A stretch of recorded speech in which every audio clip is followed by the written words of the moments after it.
El PSOE de Pedro Sánchez ya está muy cerca de amarrar la investidura a cambio de la aprobación de una ley de amnistía.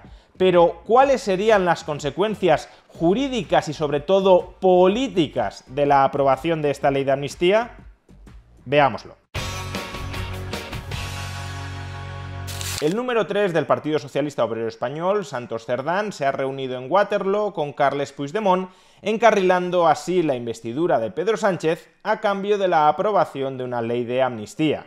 Es decir, que la transacción que se está estudiando y que parece que está muy cerca de cerrarse es el intercambio de los votos en el Congreso de Junts per Catalunya en la investidura de Pedro Sánchez a cambio de los votos del PSOE para la aprobación de la ley de amnistía que borre los delitos cometidos en 2017 durante la declaración unilateral de independencia.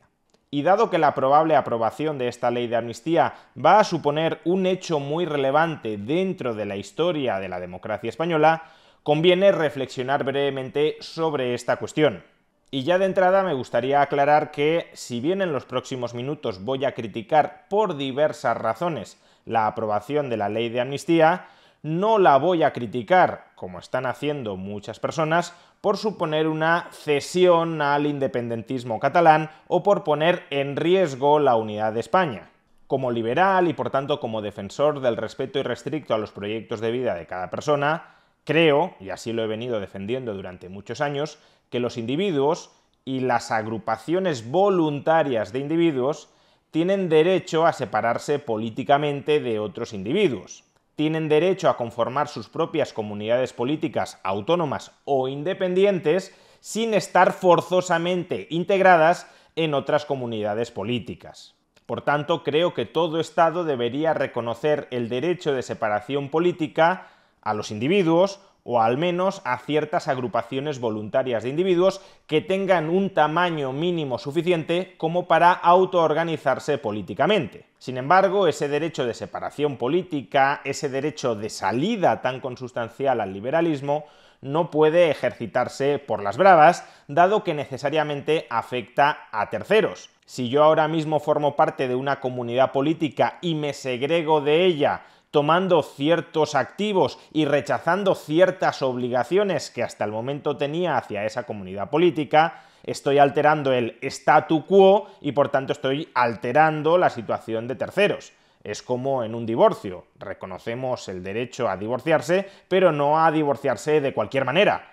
Uno de los dos cónyuges no puede decir, sin someterse a ningún procedimiento reglado, me voy a divorciar de ti y me voy a quedar con la casa, me voy a quedar con la custodia de los hijos y a ti te voy a dejar la hipoteca. Obviamente esa no es una decisión que unilateralmente pueda adoptar una persona. Por eso disponemos de procedimientos reglados, garantistas para ambas partes, que regulan el derecho a divorciarse. Y eso es lo que creo que deberían habilitar todos los estados, incluyendo por supuesto el Estado español, el derecho de separación política. Pero a falta de esa regulación, que es exigible desde un punto de vista liberal, lo que no puede hacer alguien es ponerse el mundo por montera y separarse políticamente, quedándose con aquellos activos y aquellos pasivos que unilateralmente decida. No solo eso, el problema del derecho de separación política que reclama el independentismo catalán es que es un derecho basado en el nacionalismo. Es decir, se considera que la nación catalana y no ciertos individuos dentro de lo que algunos llaman la nación catalana, sino el conjunto orgánico de la nación catalana es el que tiene el derecho a separarse políticamente y, por tanto, aunque haya catalanes que no se quieran separar de España, si se vota mayoritariamente la independencia dentro de esa nación catalana, esos catalanes que no se quieran separar de España deberán ser separados forzosamente de España e integrados forzosamente en el nuevo Estado catalán. Y eso es algo que también choca de frente con el liberalismo.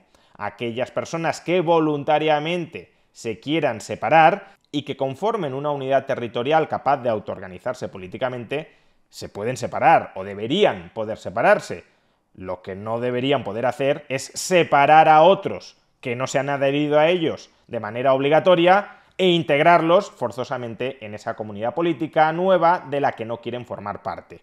De ahí, nuevamente, que ese derecho de separación política que debería existir en todo Estado y que debería estar adecuadamente reglado en todo Estado, no pueda ejercerse por las bravas y privando de la ciudadanía española e imponiendo la ciudadanía catalana sobre ciudadanos que no quieren ser únicamente catalanes y sí quieren seguir siendo españoles. En todo caso, con esta introducción en la que reitero mi tradicional posición respecto al derecho a la separación política, quiero dejar muy claro que las críticas que voy a efectuar a continuación contra la ley de amnistía no se hallan en absoluto condicionadas por una querencia hacia el nacionalismo español o hacia la unidad del Estado español.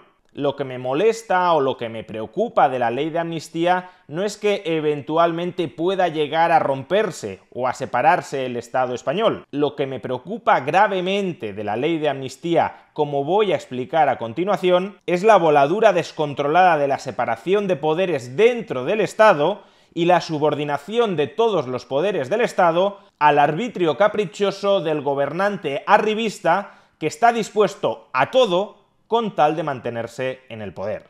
Así pues, ¿por qué la previsible aprobación de una ley de amnistía es tan preocupante?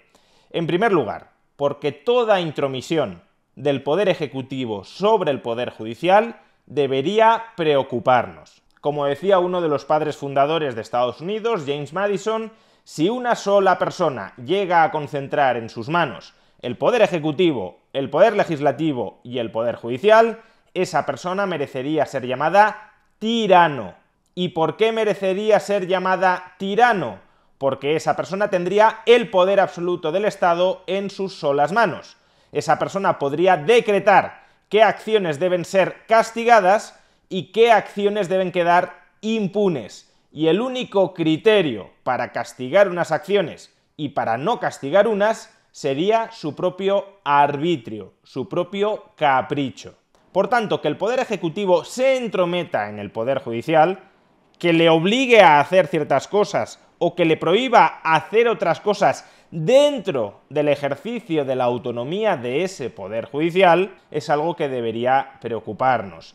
Y en este sentido, instituciones como el indulto son intromisiones preocupantes del Poder Ejecutivo sobre el Poder Judicial.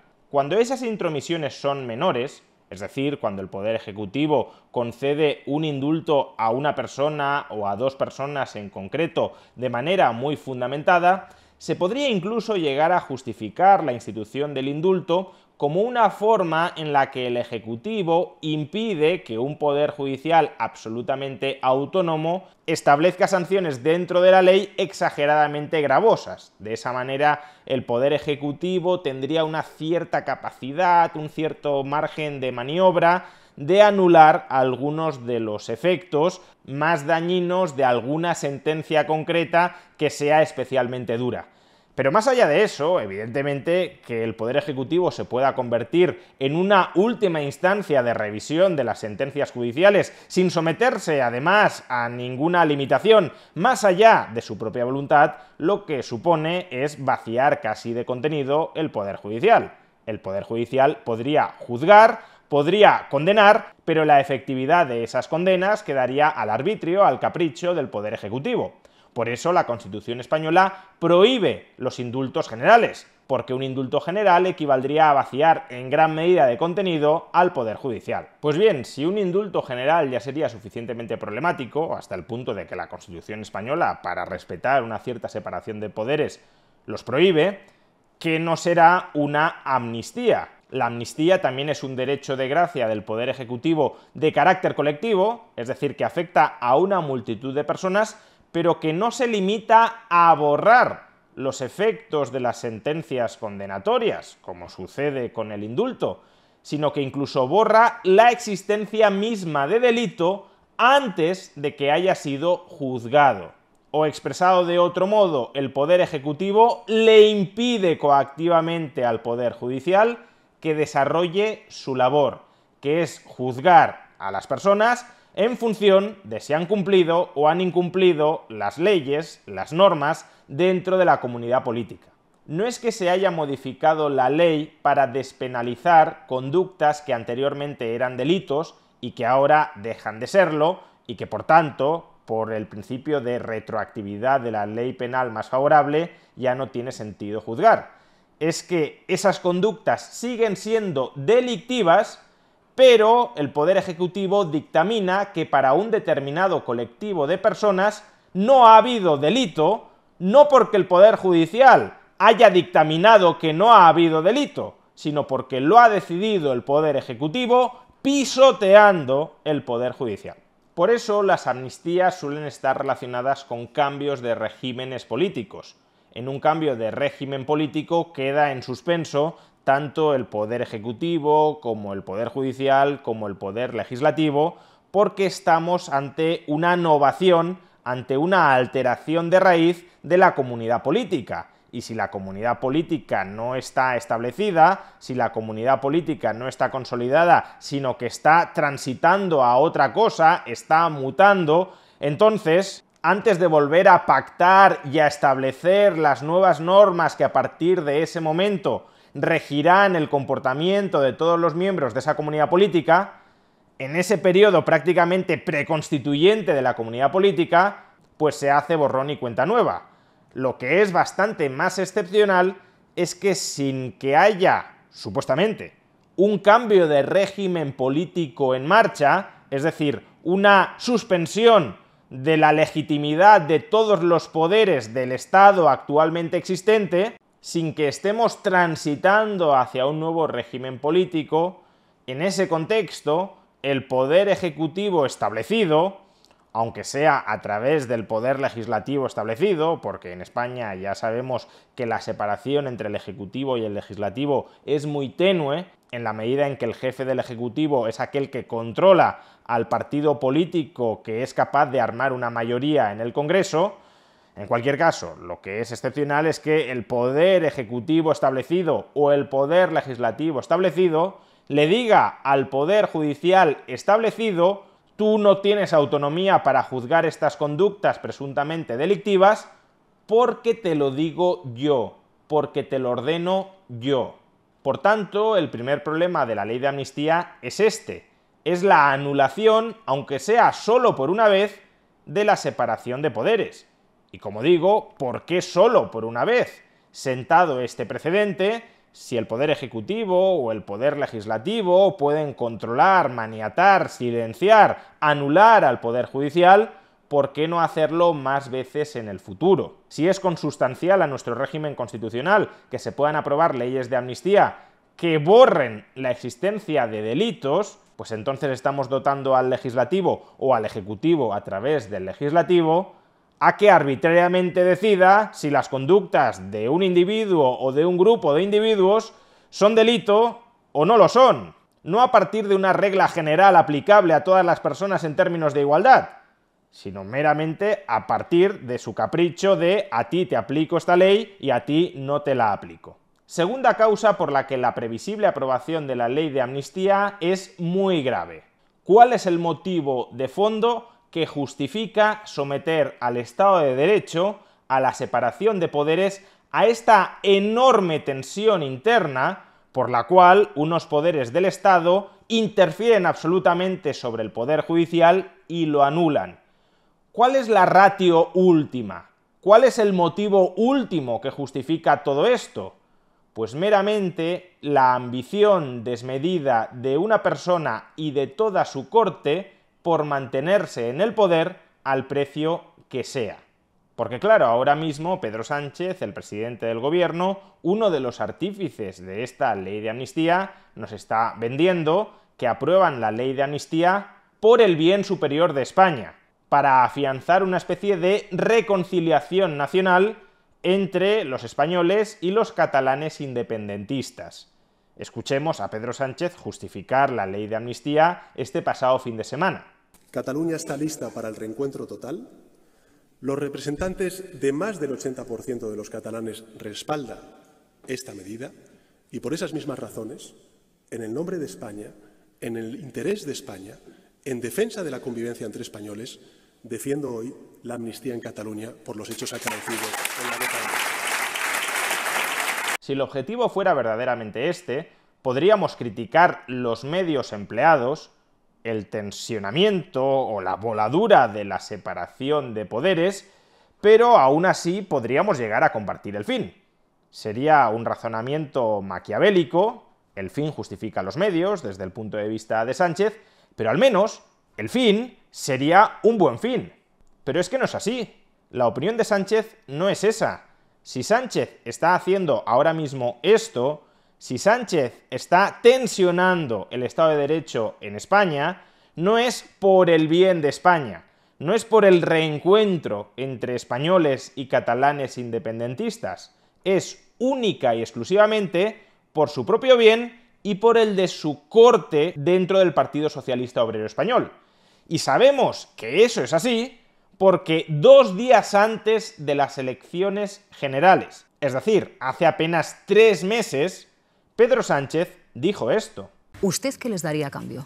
¿Les daría a cambio un referéndum o una amnistía? No, aparte que no es algo futurible, es que ya llevo 5 años gobernando. Es que el independentismo pedía la amnistía y no la ha tenido.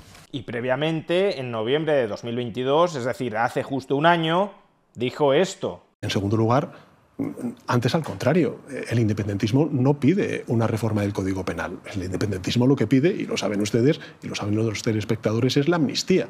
Algo que desde luego este gobierno no va a aceptar y que desde luego no entra en la legislación ni en la Constitución española. A Sánchez le gusta decir que él no miente, que solo cambia de opinión. Y en ocasiones eso podría llegar a ser verdad. Uno puede tener una opinión en 2015, 2016, en 2017...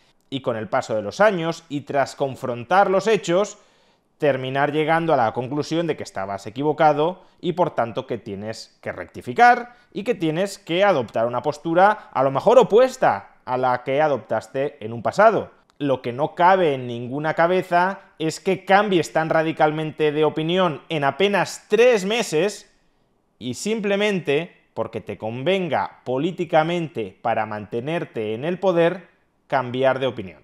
De hecho, los mismos cortesanos que hoy aplauden a Sánchez por decir que va a aprobar una ley de amnistía, hace 2 tardes rechazaban frontalmente la ley de amnistía como inconstitucional. Podemos escucharlo en esta recopilación efectuada por The Objective.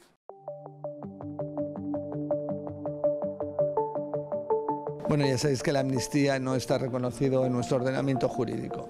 Les hemos dicho siempre a todos ustedes que no cabe la amnistía en nuestra Constitució. Tenim aquests límits, això ho sabem tots, que és la Constitució i no parlem de qüestions que estiguin fora de la Constitució. Siempre hemos manifestado nuestra posición en contra a la figura de la amnistía. Y esas son las bases que está sentando el gobierno. La amnistía no cabe, el referéndum de autodeterminación no cabe. Y ni amnistía ni nada de eso. Lo repito para que quede claro. Ni amnistía ni nada de eso. Pero el independentismo pedía la amnistía, pide un referéndum de autodeterminación, no han tenido amnistía, no hay un referéndum de autodeterminación y lo habrá. Una amnistía es un procedimiento absolutamente extraordinario que se produce cuando hay un cambio de régimen y absolutamente borra los procedimientos penales, no es el caso.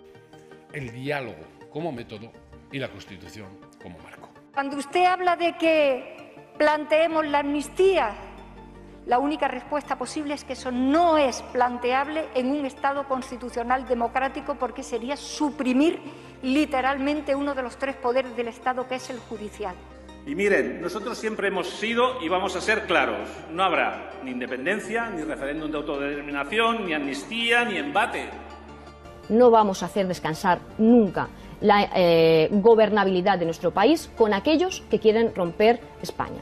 No vamos a hablar con aquellos que lo que quieren es partir este país. Es decir, que toda esta gente que está aplaudiendo a Pedro Sánchez al decir que va a aprobar una ley de amnistía, no solo considera que la amnistía es inconstitucional, sino que además nos decían que era indeseable. No es que crean que la amnistía sea muy buena y ello justifique desde su punto de vista vulnerar la Constitución, sino que aun considerando que la amnistía no es positiva, están dispuestos a vulnerar la Constitución.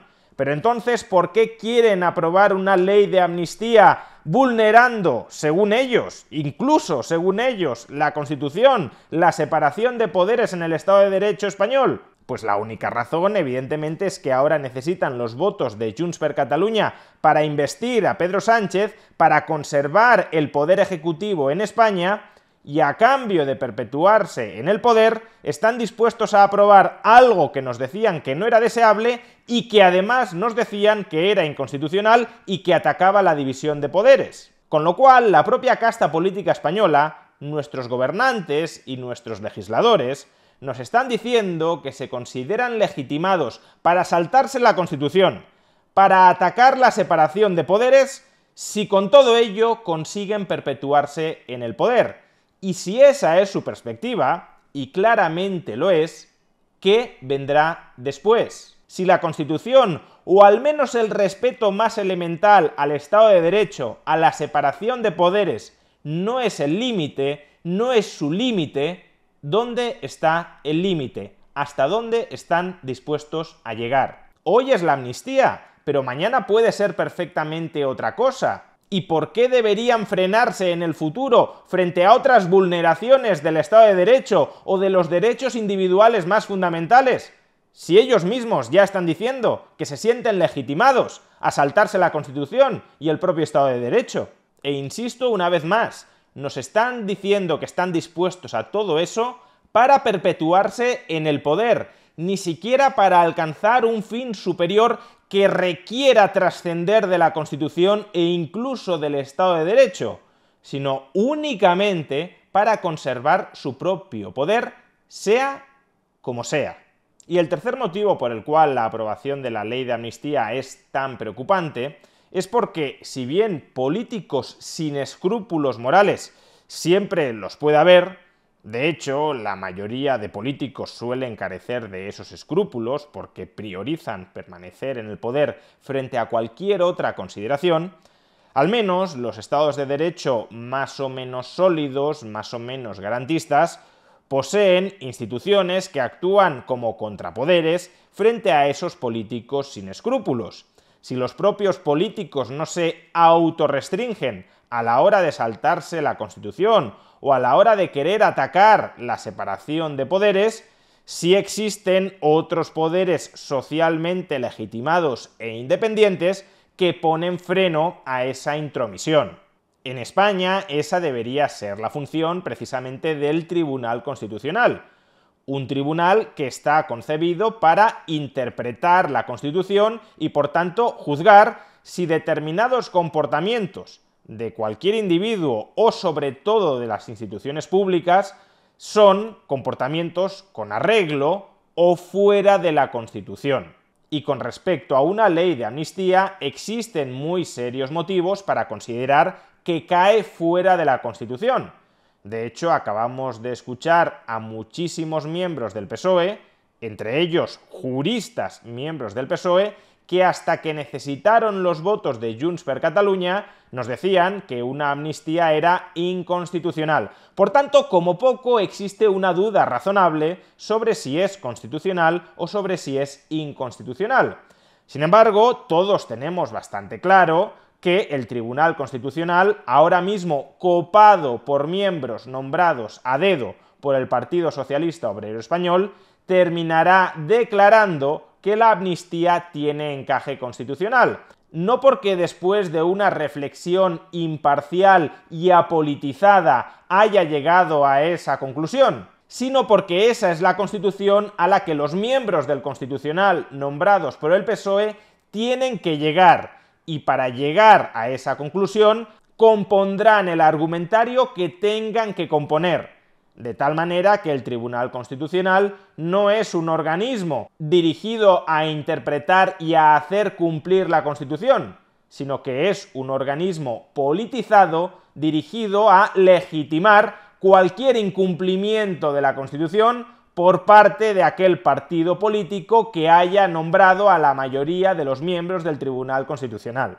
Esto no es nuevo, cuidado, el Tribunal Constitucional siempre ha estado copado por miembros nombrados por partidos políticos. Y ese es un problema de diseño institucional del Estado español muy grave. Pero lo que cambia ahora con respecto a situaciones pasadas es que por un lado nos encontramos con un poder legislativo o un poder ejecutivo a través del legislativo que quiere emprender una acción sobre la que existen muy serias dudas de que es inconstitucional, y los miembros del Tribunal Constitucional ni siquiera tienen la voluntad de intentar guardar su apariencia de independencia para juzgar con la máxima imparcialidad de la que sean capaces o de la que sean capaces de aparentar la conformidad de esa ley de amnistía dentro del ordenamiento constitucional español. No están decididos de antemano a legitimar cualquier cosa que el Partido Socialista Obrero Español les indique que tienen que convalidar. Con lo cual, el Tribunal Constitucional, que ya era un contrapeso débil frente al Poder Ejecutivo, frente al Poder Legislativo o frente al Poder Judicial, ahora mismo se convierte en un pesado ariete fanatizado para derribar la separación de poderes. Es decir, lo más grave de la ley de amnistía es que pone de manifiesto que todas las instituciones políticas del Estado español están al servicio de la ambición personalista, de la obsesión por el poder de una única persona y de su partido. Y más allá del debate sobre la independencia de Cataluña y sobre el derecho de separación política de unos individuos frente a otros, lo que todos obviamente deberíamos plantearnos ¿es deseable en cualquier comunidad política, también en una Cataluña, en un Estado catalán independiente, sería deseable que todas las instituciones políticas de esa comunidad estuviesen al servicio de la ambición por el poder de una única persona? ¿Los catalanes independentistas que aspiran a tener un Estado independiente querrían que las instituciones de ese Estado estuviesen al servicio de una única persona? Claramente no. Creo que todos o casi todos podemos coincidir en que esa es una situación profundamente indeseable. Una situación que se acerca a una tiranía material dentro de un Estado de Derecho meramente formal. Porque, repito, abierta la veda, ¿qué será lo siguiente? Si se pueden subordinar todas las instituciones del Estado a la ambición por el poder del presidente del gobierno de turno, ¿qué será lo siguiente? Y ya no que será lo siguiente necesariamente con el PSOE. ¿Qué puede ser lo siguiente con otros presidentes del gobierno de otros partidos? Porque no pensemos que esta novación del régimen institucional español, que supone que una persona, repito, pueda implosionar la separación de poderes simplemente para mantenerse en el poder, no pensemos que este nuevo statu quo, esta nueva legitimación social a que un gobernante haga lo que le dé la gana desde las instituciones políticas del Estado español, no pensemos que este nuevo statu quo no va a replicarse en el futuro con otros gobernantes de otros partidos políticos. Y esa profunda degeneración institucional, tanto formal como informal, es la que estamos experimentando. Que la desmedida ambición por el poder de nuestros gobernantes está eliminando los límites que hasta ahora les venían impuestos por el Estado de Derecho. Y al eliminar esos límites que les venían impuestos por el Estado de Derecho, están contribuyendo a destruir el propio Estado de Derecho.